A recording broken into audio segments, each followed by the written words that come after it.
राम राम शेतकरी मित्रांनो, मी आपला शेतकरी मित्र नंदकिशोर गावंडे.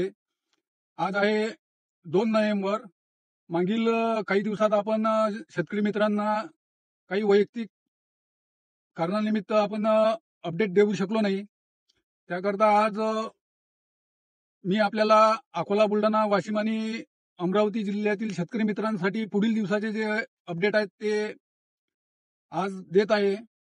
आपण आपल्या अकोला, बुलढाणा, वाशिम आणि अमरावती जिल्ह्यामध्ये बराचसा जो भाग आहे तो खारपान पट्ट्यात येते आणि सोयाबीन नंतर रब्बी पिकामध्ये हरभरा पीक आपण बऱ्यापैकी घेत असतो. 2023 मध्ये सोयाबीन काढणीनंतर मोठ्या प्रमाणात हरभरा पीक आपण शेतकरी मित्रांनी घेतले होते आणि पेरणीनंतर 1 महिन्याचा कालावधी उलटल्यानंतर खूप मोठ्या प्रमाणात आपल्या अकोला, बुलढाणा, वाशिम आणि जवळपास विदर्भात बऱ्याच भागात 2023 मध्ये चांगल्या प्रकारे आणि जबरदस्त असा पाऊस झाला होता. पावसानंतर जे रब्बीचं जे आपण हरभरा घेतो त्या हरभरा पिकात मोठ्या प्रमाणात सोयाबीन उगवून शेतकऱ्यांचे जे उत्पादनात मोठ्या प्रमाणात घट झाली होती आणि त्याचा जो परिणाम आहे तो काही शेतकऱ्यांनी दुबार पेरणी करून आणि पर्याय म्हणून काही शेतकऱ्यांनी काही तणनाशक फवारणी करून त्या तणनाशकचा फवारणीचा जो परिणाम आहे तो पुढच्या वर्षी सुद्धा सोयाबीनमध्ये आपण पाहायला भेटला.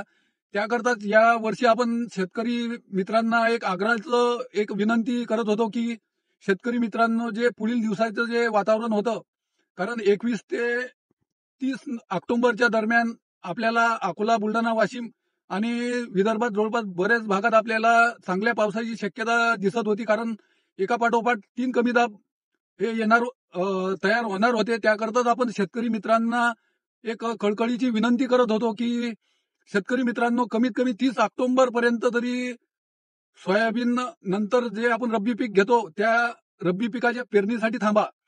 त्याचं कारण हेच होतं की आता बऱ्याच ठिकाणी खूप मोठ्या प्रमाणात पाऊस झाला आणि जे सोयाबीनचे जे शेत आहेत त्यामध्ये खूप मोठ्या प्रमाणात सोयाबीन उगून आलेला आहे आणि त्याचा एक चांगला फायदा आता शेतकरी मित्रांना उत्पन्नावर होणार आहे.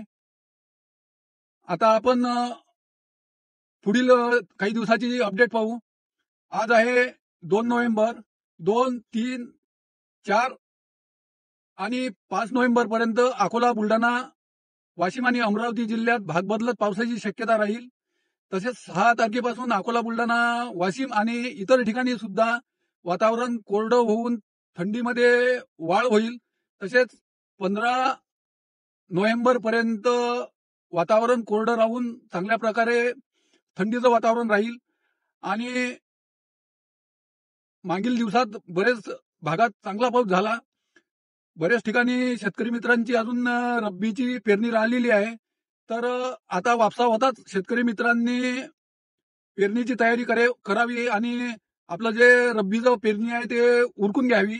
तसेच पुढील जे काही अपडेट असल्यास मी आपल्यापर्यंत नक्की पोहोचवणार.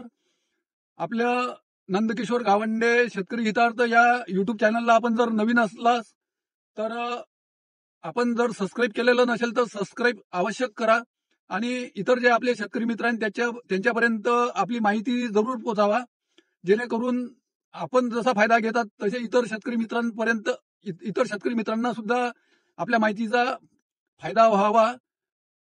आपलाच शेतकरी मित्र नंदकिशोर गावंडे. राम राम.